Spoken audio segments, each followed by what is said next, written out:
everybody. Hello, hello. I know it's 5 minutes early. This is not the official start. We still have the bell from President Jan. I'm Nicole Klein. This year I will be wrangling you all. So thank you. Woohoo! So we have to keep it on time. So we're going to start with a table talk, and I know we're getting used to that now so that we can start to get to know each other better. And our topic is up here on the screen. If you want to choose a leader at your table to go around, you have about 5 minutes before Jan will ring the bell. A leader who helped you become more than you ever thought possible. Go.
I'm going to have you stand. To heck with John. Welcome to the start of the 117th year of the Rotary Club of Seattle.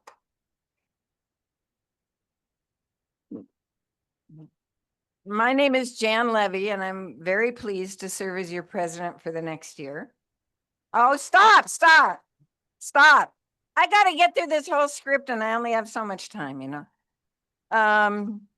As we begin our meeting, I want to acknowledge that we are on the traditional land of the first people of Seattle, the Duwamish people, past and present, and honor with gratitude the land itself and the Duwamish tribe. I also want to note that we have the home of the district governor banner with us today. Thank you to past President Jeff Borick, who is now the district governor of 5030. So we appreciate you, Jeff. I can't see you, but I know you're here. So in the last couple of weeks, our club lost 2 members, both of whom were giants in our community. First, Ann Farrell. Ann was the first woman president of our club. At that time, she was the president and CEO of the Seattle Foundation. And she was also the person who hired me as executive director of Leadership Tomorrow. She was a remarkable leader, quietly effective, with an unwavering sense of purpose, who treated everyone with dignity and tremendous warmth.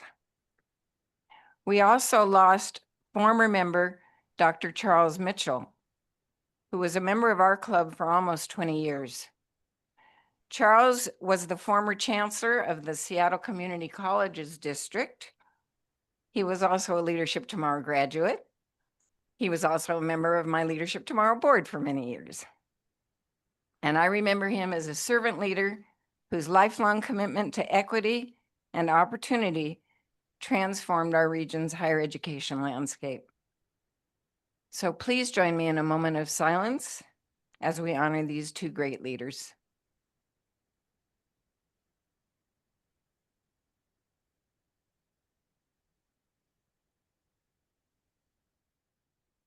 Thank you. May their memories be a blessing. For those of you who are new to our club, we are known for our singing.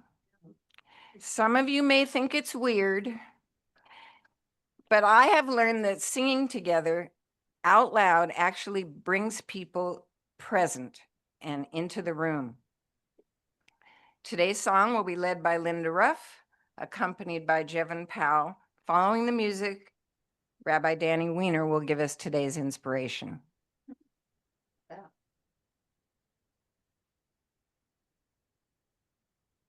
You know, we actually won an award as the district's most musical club because there's so much talent out there.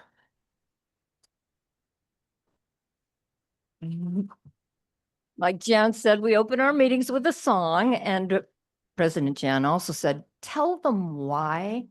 Okay, because it's not just hitting the right notes, it actually improves your health. When we sing together, our breathing slows and deepens, reducing stress. Our bodies release endorphins, the same feel-good chemicals that emit from laughing and exercise, but it gets better. When we sing as a group, our heart rates can start to synchronize and we feel more connected, huh? And there's more. The flexing of a different part of the brain, for example, long after Alzheimer's has stolen regular conversation from some patients, they still know the lyrics to their favorite songs. So if you ever wonder why you're doing this, it isn't just the singing, it's one of Seattle 4's ways of self-care and connection. Today's standard offers Glenn Campbell's Try a Little Kindness. Always good advice.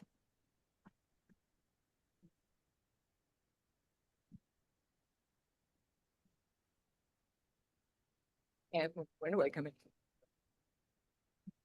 If you see your brother standing by the road, Oh, Nina. with a heavy load from the seeds he sowed, And if you see your sister falling by the way, just stop and say, you're going the wrong way.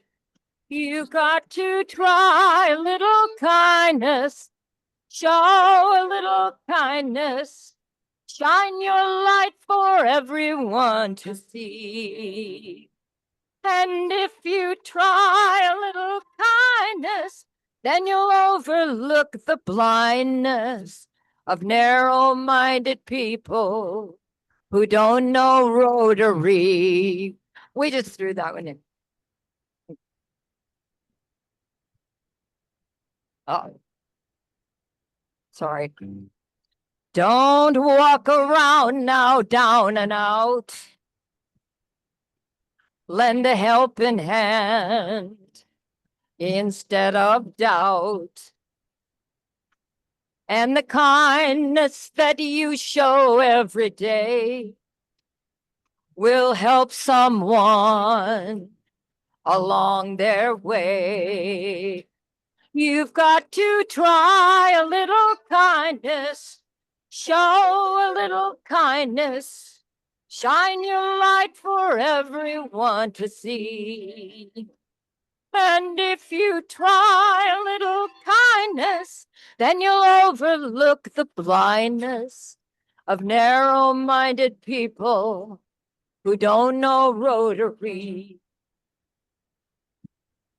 Narrow-minded people who don't know Rotary.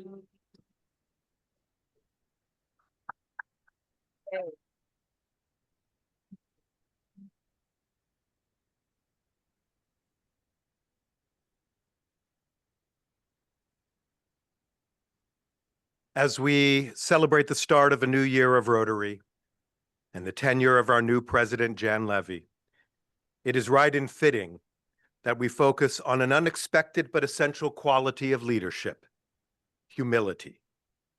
For throughout the history of human civilization, from the arrogance of emperors and pharaohs to the narcissistic leadership of our current moment, leaders have been defined by their charisma, their power, their wealth, their ability to instill fear, and their capacity to evoke likes. And while the mechanisms of effective leadership require a mastery of communication in order to persuade and compel, the heart of authentic leadership is far more than the wielding of authority and the charting of direction. All must flow from a core of goodness, of sacrifice, and of service. And goodness, sacrifice, and service in turn flow from humility. The humility to listen more, proselytize, the humility to seek the greater good more than a greater self. And so, as we set out on this new year of Rotary, let us all strive to embody the best virtues of enduring leadership, to forge a shared vision, to inspire a better world, to change lives as we change our future. Thank you.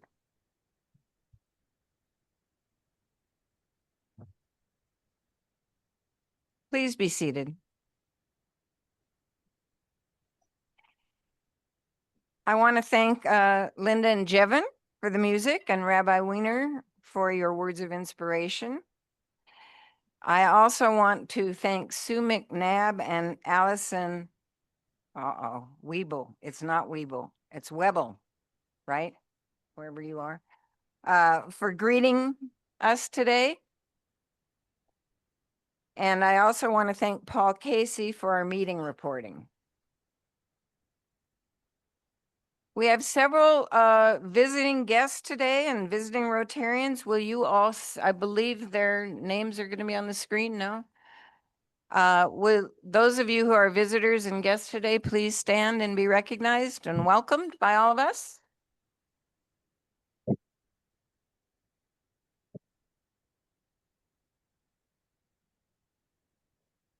Thank you all. Now's the time in our program when I'm supposed to make some remarks about the year ahead. First, It really is my honor to stand before you today as your new president. If I look a little bit stunned, it's because I am. I thought I was supposed to be retired.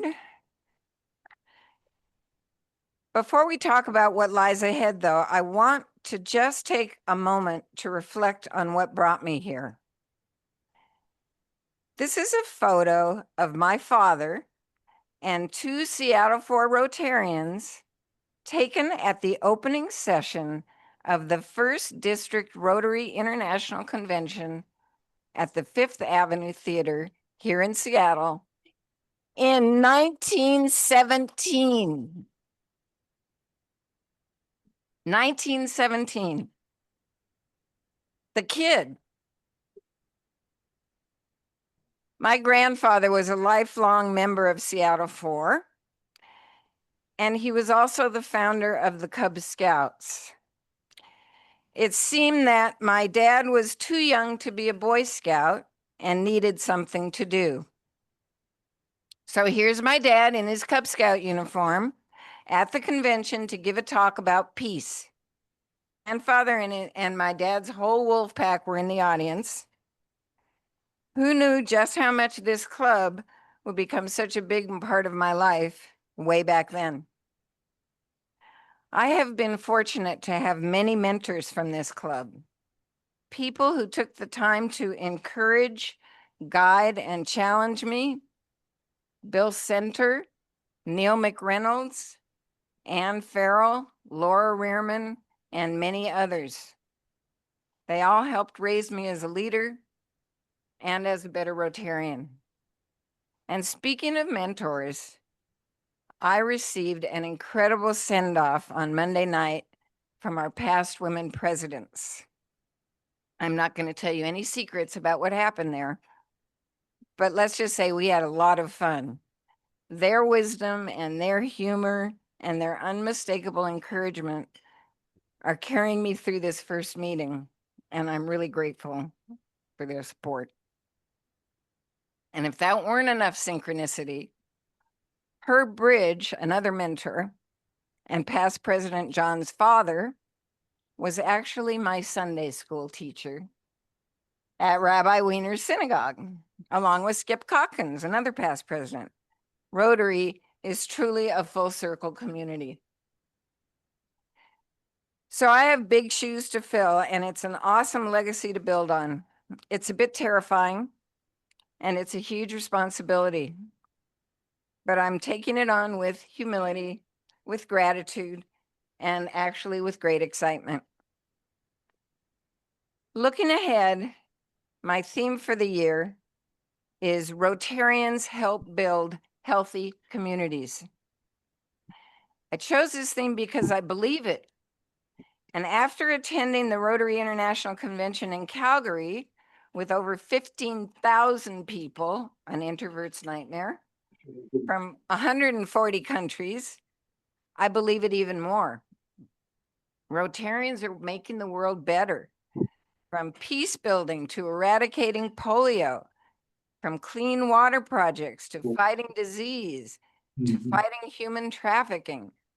I came away from that convention realizing we are part of something extraordinary and a lot bigger than Seattle. Here at home over the next year, we'll explore what it means to build healthy communities.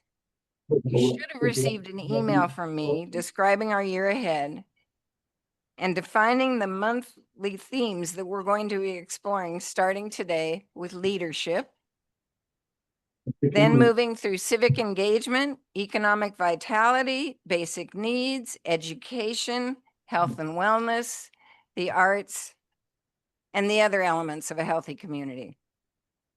We'll learn together, we'll grow together, and hopefully we'll be inspired to act.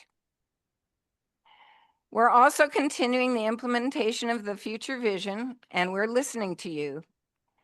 In response to your feedback, inspirations like today's will return once a month at our in-person meetings. New members will be introduced regularly, also at our in-person meetings. We will continue to spotlight the Seattle Rotary Service Foundation and we'll be highlighting a new membership recruitment campaign throughout the year. As requested, we're going to promote more networking opportunities, including table talks like today at lunch meetings. So plan to arrive a little early. We want you to connect with each other as much as possible. This club has given me mentors, lifelong friends, new colleagues, and hope for the future. Now it's my turn to give back. I hope that together we're going to continue the work of building not just a strong Rotary Club, but a truly healthy community. Thank you for the honor of serving you this year.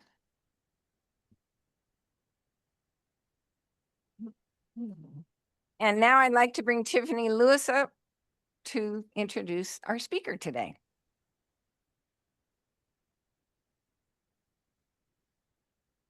All right. What a great view I have here. Hi, everybody. Welcome. Hi. Ors Koenig is a rare blend of UN peacekeeper, leadership expert, academic, ultra endurance champion, and best-selling author of Radical Humility, a game-changing book that redefines leadership in the modern world. In 2017, Ors served as a military peacekeeping commander in the NATO mission to the Balkans. In 2021, he continued his service as a UN military peacekeeper in the Middle East. These battle-tested experiences, combined with a remarkable career across sectors, have shaped a leadership philosophy grounded in humility, service, and resilience. Drawing from this global perspective, Ors has become one of the world's leading voices on humble leadership.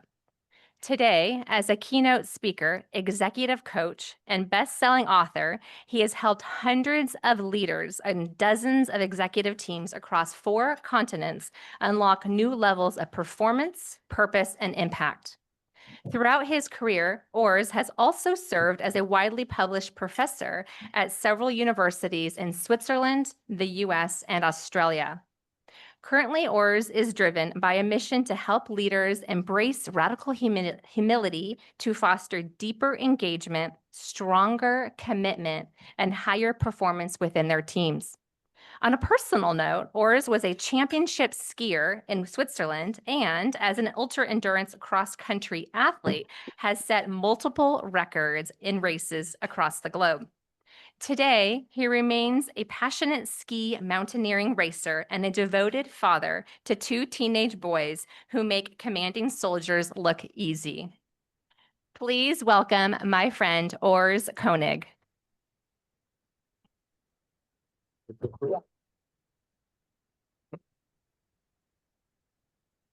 Thank you so much, Tiffany, for the kind words. And we need to change the cookies on the table.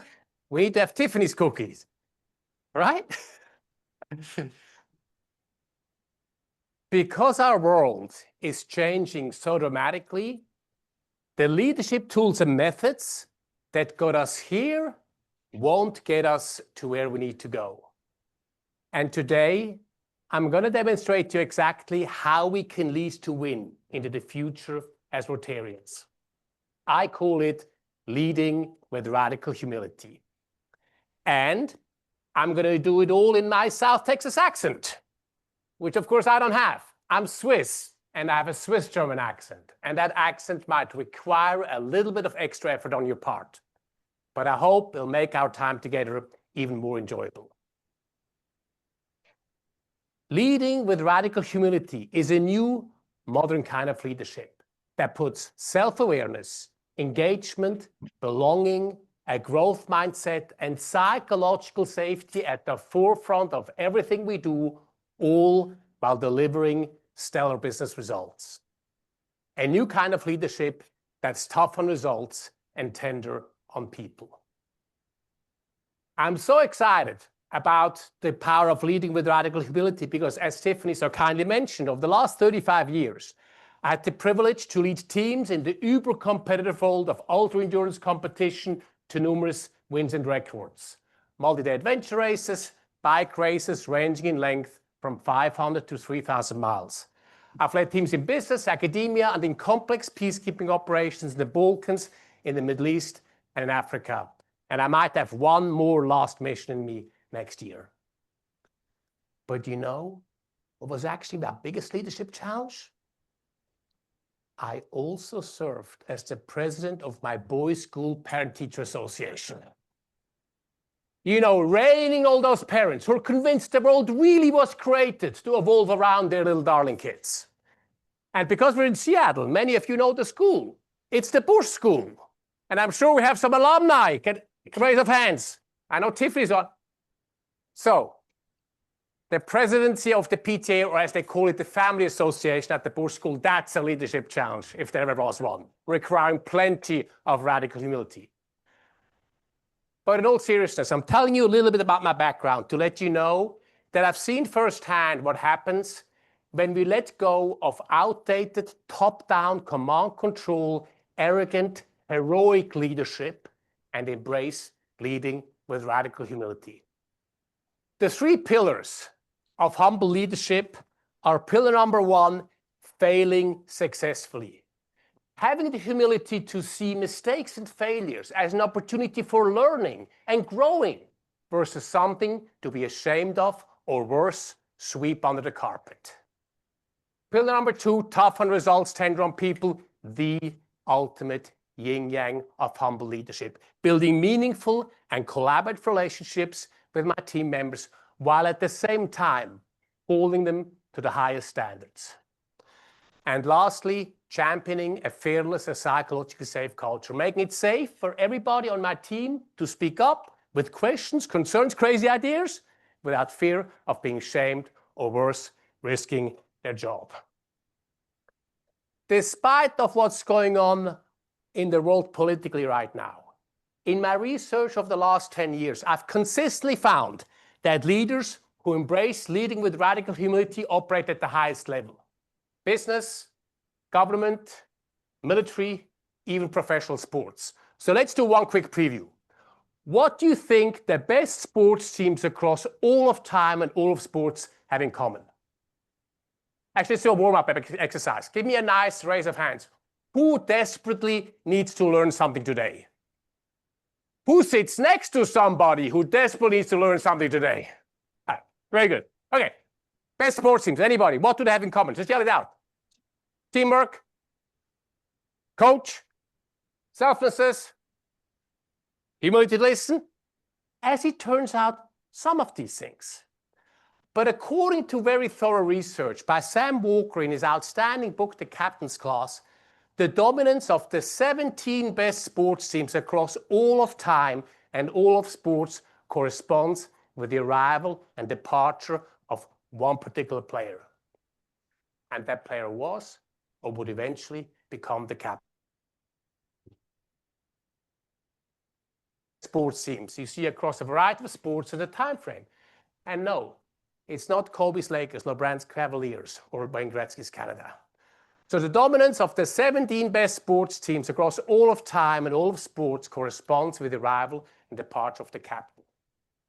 What's more, these captains lack superstar talent, they avoid the spotlight, they combine focused, aggressive play with the willingness to do the unthankful tasks in the shadow, and they all have a low-key democratic communication style. In other words, the best sports teams across all of time and all of sports are led by radically humble captains. Carla Overbeck, the former US women's soccer captain. Any soccer fans in the room? You know, the real football? I've lived here 23 years. I still don't get it, how you can call a game that's mainly played with your hand football. Anyway, the real football. She only scored 7 goals in her entire international career, which even for a defender is low.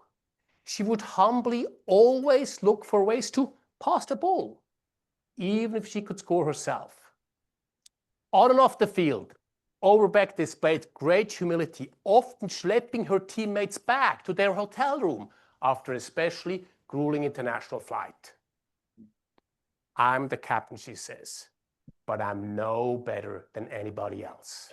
I'm certainly not a better soccer player. Out of the public eye, in training or practice, Overbeck pushed herself and her teammates relentlessly. Her incredible work ethic, her backslapping humility off the field, her passing humility on the field allowed her to amass huge credit that she could spend to hold her team members accountable.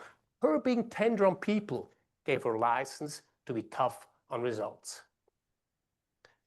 Even though under Overbeck's leadership, the US women's soccer team hardly lost, when they did, instead of beating herself and her teammates up, she would lead the learning session. What can we learn from this loss so next time we can come back stronger and win? And in the process, helped the US women's soccer team to fail successfully. At the same time, she gave everybody on the team a voice, including the younger players, made it safe for everybody to speak up.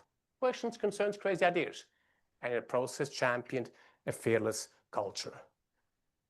Under Overbeck's radically humble leadership, tough on results, tender on people, failed successfully, championed a fearless culture, the US women's soccer team dominated the competition almost at will, with numerous World Cup victories and Olympic medals. I'm telling you this story for one key reason. Apparently not. Embracing humble leadership is within the reach of each of everyone in this room and within the reach of all of our team members. If it is possible to embrace humble leadership in the grueling world that is professional sports, then doing exactly that is within the reach of all of us. So I thought, instead of boring you with a lot of models and frameworks and academic research, which I do have, by the way, I simply tell you a story to make the concept of leading with radical humility come alive. So let's check out this job ad. Men wanted for hazardous journey, small wages, bitter cold, long month of complete darkness, constant danger, safe return doubtful, honor and recognition in case of success. Excuse the totally outdated gender language, is a very old ad. 2 questions for you. Who's in? Who's going to apply? Okay, there's Josh. Josh wants to go. Okay. Second question, who wrote the ad? You understand? That's exactly right. A few months ago, I gave this presentation at the Fred Hutch to the leadership, and somebody in the back yelled, "It's from a dating app." Is it Bumble? Is it Hinge? Is it Tinder? No, it is Shackleton. This ad is said to have been placed in London newspapers in the 1910s by Irish polar explorer Ernest Shackleton. With both the North and South Pole conquered, the one remaining challenge was to cross Antarctica on foot via the South Pole, the coldest, highest, windiest continent on Earth. And Shackleton needed 26 crew to get it done. How many do you think applied? What do you think? How many applied? Hundreds? 5,000. You just saw the job ad. You have talent issues in your organization. You can't find enough good people. Maybe take a page out of Shackleton's playbook here in terms of job ads. 5,000. Shackleton was well ahead of his time in terms of his humble leadership. As we'll see, he was also unorthodox in how he hired. He hired for life outlook and attitude and trained for skill. One man, he asked during the interview, "Can you sing?" And when the young man responded, "Do you mean, can I hold a tune?" "Probably not." "Can I join into a rowdy sing-along together with my mates?" "Absolutely." The man was hired on the spot. After Shackleton assembled his crew, he made relationship building his core leadership priority. He wanted to get to know each man, their strengths, their weaknesses, their personal styles. He was tender on people by getting to know each of his men. But he could also be tough on results. After they sailed across the Atlantic from England to Argentina, the cook got terribly drunk one night and behaved highly inappropriately. Shackleton immediately knew the man's not fit for mission and fired him on the spot. But in his tender way, he found the cook another job on a ship that sailed back to England. The crew set off from Argentina and sailed south. They didn't know it, but there would be more pain, misery, and danger awaiting them than they could ever have imagined. Just 100 miles from reaching Antarctica, their ship, the Endurance, got stuck in the thickening pack ice. They were 1,000 miles from the closest human being, and nobody knew their whereabouts. Remember, well before fancy outdoor gear like down jackets and Cortex shells. They had no choice but to settle in for a long, dark, miserable winter. During the long 10 months that followed, Shackleton made keeping morale of his crew up his top leadership priority. He organized regular sing-alongs. Birthdays became elaborate celebrations. He even, I love this, organized soccer matches on the ice and dog sled races. To fight boredom, increase stimulation, and tear down hierarchy, Shackleton had each crew member cross-train on every other position on the ship. The scientists would help peel potatoes in the galley, the photographer would help with the sled dogs, and he himself would scrub and clean the ship. Every man received the same portion regardless of rank or position, unheard of on other English ships. In today's terms, we would say Shackleton tore down silos, drove engagement, built a strong team, drove trust. Because of this trust, each crew member knew it was safe to come to Shackleton with questions, concerns, crazy ideas. He was famous for his ability to relate to, speak to, and listen to anybody. And in the process, championed a fearless, a psychologically safe culture almost 110 years before the phrase psychological safety was coined. After 10 long months, the pack ice started to shift and move. But instead of freeing the Endurance, the shifting and moving pack ice started to crush the ship and the Endurance sank. Their only way to reach safety disappearing before their very eyes. The crew was stuck in the middle of Antarctica on floating ice with nothing more but 3 open life rafts and a pile of gear. As the ice continued to shift and move, they would sometimes wake up in the middle of the night and there's a foot-wide gap under their tent. Shackleton dug deep and knew the only way to safety was to try and reach one of the small islands 200 miles away.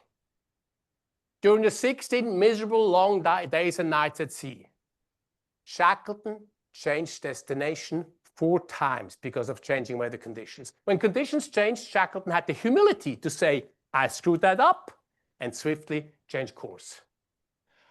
After 16 days, they arrived on Elephant Island. For the first time in 16 months, they set foot on land. But there was nobody there to help them. The crew was in terrible condition and food was running low. Shackleton dug deep again and realized now the only way to safety is to try and reach the closest whaling station on St. Georgia Island, 800 miles away, across one of the most treacherous seas in the world with 100-foot waves to norm. He grabbed his best life raft, 5 men. 800 miles, in an open life raft, no maps, only the stars.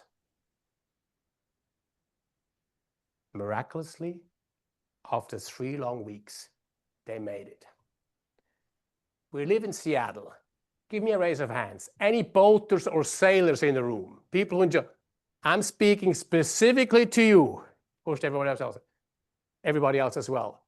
To this day, this is considered the greatest feat of open water navigation we know of, to this day. But they landed on the wrong side of the island. To get to the other side of the island where the whaling station was, they had to climb over 10,000 feet high glaciered mountains. The manager of the whaling station on the other side of the island was a tough Norwegian whaler called Searle. Searle knew of Shackleton, but like the rest of the world, presumed him dead. When Shackleton and his 5 men finally walked into the whaling station and knocked on Searle's door, he opened the door, he took a step back, he had a shocked look on his face, there was a long pause, and he finally asked, "Who the hell are you?" The man in the center stepped forward and in a quiet voice said, "My name is Shackleton." Searle, the tough Norwegian whaler, not exactly known for his strong display of emotions, turned around and broke down in tears. It took Shackleton another 4 months, 4 ships, 4 attempts to finally rescue the rest of his crew, who by then had been stuck in Antarctica for almost 2 years. Shackleton's mission clearly failed. Not only did he not cross Antarctica, he never even reached the continent. And yet he had the humility to recognize his failure. He reframed his failure from I failed to cross Antarctica or even reach it to I brought home everybody safe. And in the process, he failed successfully. Shackleton's voyage to this day is considered the #1 survival story, and his leadership is widely admired, including, by the way, a Harvard Business School case study on his leadership. Why? Well ahead of his time, he applied himself to leading with radical humility. How? He failed successfully, he was tough on results, tender on people, and he championed a fearless culture. Before I start to wrap it, a quick personal anecdote. I've long admired Shackleton's leadership, and I share that admiration with my father. So in 2002, when the Seattle Maritime Museum organized an exhibition about Shackleton's leadership, I bought my dad this T-shirt. It has the endurance on the front, and in the back, it has the quote by one of Shackleton's crew members. This comparing Shackleton's leadership to some other polar explorer. For scientific discovery, give me Scott. For speed and efficiency of travel, give me Amundsen. But when disaster strikes and all hope is gone, get down on your knees and pray for Shackleton. I gave this T-shirt to my dad, and he wore it on many of our mutual outdoor adventures. My dad and I were incredibly close. He passed away in 2010, but ever since, I've been holding on to this T-shirt, both as a reminder of the strong bond I had with my father and our mutual admiration for Sir Ernest Shackleton's radically humble leadership. Now, there's a good chance none of us will ever cross Antarctica on foot. I'm a pretty adventurous guy, but this one I'm going to give a miss, I think. The lesson, Josh wants to go there, right? The lesson remains though. If Shackleton could apply himself to leading with radical humility more than 110 years ago, then doing exactly that is within the reach of all of us and within the reach of all of our team members. I have about a minute left, but before I do that, I want to give you an opportunity to ask questions, concerns, comments. I also, and to be very clear, this is not a sales pitch, but there is more information on my website. There's tools, resources, additional research. If you're interested, you can scan the QR code. But I'm open to any questions or comments about humble leadership or radical humility in leadership or peacekeeping or ultra endurance, whatever you want to ask. Yes, Jeff. So I am a very open book. There's 2 reasons why people move across the globe. Love or a job. My now ex-wife is from America. It's all good. Australia before I came here for 7 years, and so I moved from Australia to Pacific Northwest and still enjoyed the skiing and the great outdoors here. Thanks so much for being here. My question is, many of us are leaders that work among many other leaders. If you were presented with the opportunity to bring someone else that was not leading with radical humility to these kinds of topics, what would be your first step in presenting them with these ideas? You mean, so what's your name, sorry? Jen. Jen, so if somebody who's not in leadership? Someone who is also in leadership and may not be leading with such kindness or radical humility, what would be your first step? How do you bring them along? So there's no better way than to demonstrate personally versus telling people. No caller. Right, and so I think that's where I would start. I get asked this question. I get asked a lot, maybe slightly different frame. Like I work in a very top-down, arrogant, narcissistic organization. Like, how can I actually do this, right? And so, what my response to that is, often when we're in such situations, we look sideways in our organization to our peers, and then we look up and we throw up our hands in despair and say, we can't do anything around here. They're arrogant, they don't want to listen, nobody cares, nobody values human beings, I can't do anything. But we need to train ourselves to look down down into our own team, into our own teams where we actually have much more control than we often think. And my challenge then is to build your own, I call it, pocket of humble leadership excellence within your team, where you really have control. So instead of throwing your hands up in despair, looking sideways and up, look down and live the sort of leadership you want to live in your team. And I'm not, sometimes this doesn't work. I live in the real world too, right? So we can try only that much, or we can only bang our head against the wall that long, and then maybe we need to make a change, right? That's absolutely sometimes what we have to do. But what often happens is when we build our own pocket of humble leadership excellence, where people grow, where I take pride as a leader for my people to go other places. They will all leave anyway. Let's be real. They all will leave. So I want to be part of their journey. I want to help them. And so word gets around that in Jen's team, people go places. She builds them up, she mentors them. All of a sudden, they all want to work for you. That's the best outcome. That make sense? Yeah. All right. I had a question Yeah. while I was thinking on this. You mentioned the Bush School and volunteer roles, and I think all of us are volunteers. How do you do this same formula in a volunteer situation where there is no one really at the top and we're all sort of there for the right reasons, we hope? Yeah. It's actually funny. When I took over as the Family Association president, I actually outlined my leadership philosophy, exactly along those lines. And so I think this all applies in volunteer organizations as well. There's a president. We just heard from your new president. So there is somebody at the top. It might be harder sometimes, as we all know, who've worked in leadership or in volunteer organizations, to hold people accountable. Maybe the tough on results can be a little bit rough around the edges sometimes. So yeah. But I still think that the principles apply very much the same. You build people up, you help people to achieve their goals, then the whole organization goes further. Looks like we might be done. Oh, wait. Okay. Jeb? Okay, one more, and then I have a minute left, Nicole, right? Yeah. You talked about growth mindset early on in your talk. Tell us a little bit more how that fits in with your framework about radical humility.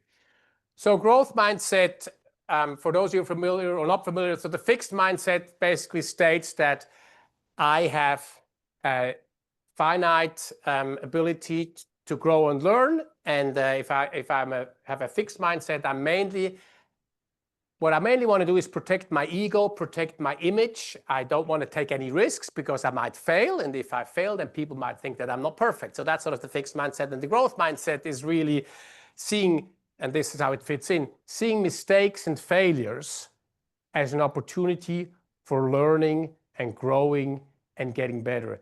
And how I think about this in terms of leadership, when's the last time you had a conversation with your team members around how we deal with mistakes and failures in our team? An explicit conversation, how do we deal with mistakes and failures? And what sort of mistakes and failures do we deem acceptable? And what sort of failures do we actually want to encourage? There's a whole body of research around the different kind of failures. Intelligent failures, I just talked to Bill, who has an academic background. In academia, we want to fail. We do experiments. When we fail, we learn something. So there's lots of different failures. So let's have a conversation with our team members around how we deal with failures and what sort of failures we want to avoid and what sort of failures we want to encourage. But always, always making it safe for anybody to speak up when they or when we mess up.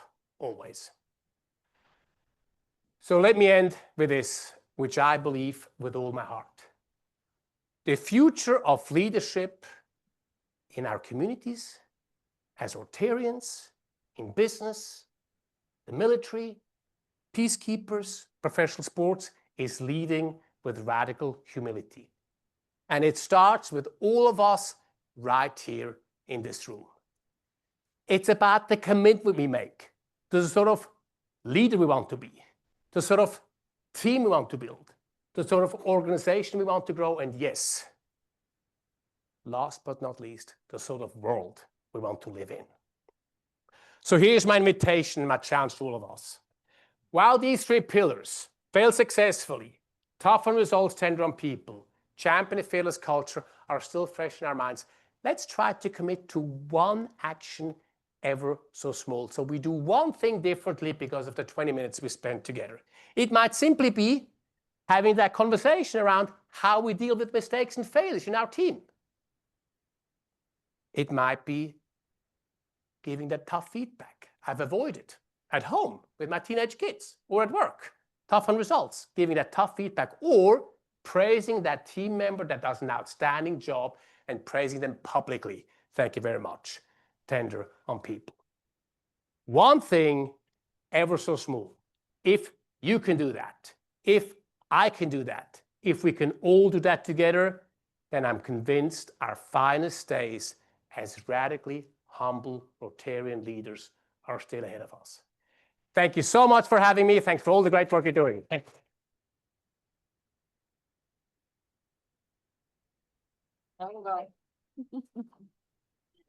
Thank you, Urs.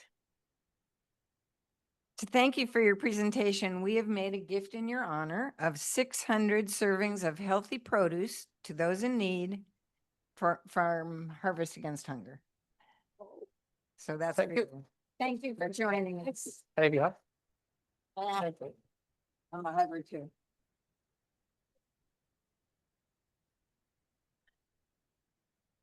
I want to thank Carl Benke and REB Enterprises and Bloodworks Northwest for their continued sponsorship at our meetings. If any of you would like to become a sponsor, please let us know. See Mary Goldie. We have room for you. Every 6 months, we honor our members that have celebrated their first, 10th, or 20th year club anniversary. Please enjoy this tribute video to these members who have celebrated their milestones with us from January to July.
Thank you, and congratulations to all of you. Where's Mary Goldie? Are you in the room, or is she out somewhere? Where are you? Ah, she must be at the bar. That's where I'd be. She does so much for this club that we're not even remotely aware of, and one of those things is putting those videos together. So thank you wherever you are, Mary. Our next meeting will take place right here on July 23rd, and our guest will be former Governor Christine Gregoire. So I hope you will join us for that. On July 30th, we will have our annual Seafair celebration at Bell Harbor. So be sure to register for that one. These details will be in your newsletter. A Wish for Leaders by Earl Room. I sincerely wish you will have the experience of thinking up a new idea, planning it, organizing it, and following it through to completion, and have it be magnificently successful. I also hope you'll go through the same process and have it bomb out. I wish you could know how it feels to run with all your heart and lose horribly. I wish you could find something so worthwhile that you deem it worth investing your life within it. I wish you could achieve some great good for humankind, but have nobody know about it except you. It's too hot before home. I hope you become frustrated and challenged enough to begin to push back the barriers of your own personal limitations. 6 or something. I hope you make a stupid mistake, get caught red-handed, and are big enough to say those magic words, I was wrong. I hope you give so much of yourself that some days you wonder if it was all worth the effort. I wish for you a magnificent obsession that will give you reason for living and purpose and direction in life. I wish for you the worst kind of criticism for everything you do, because that makes you fight and achieve beyond anything you thought you normally would. I wish for you the experience of leadership. We are adjourned.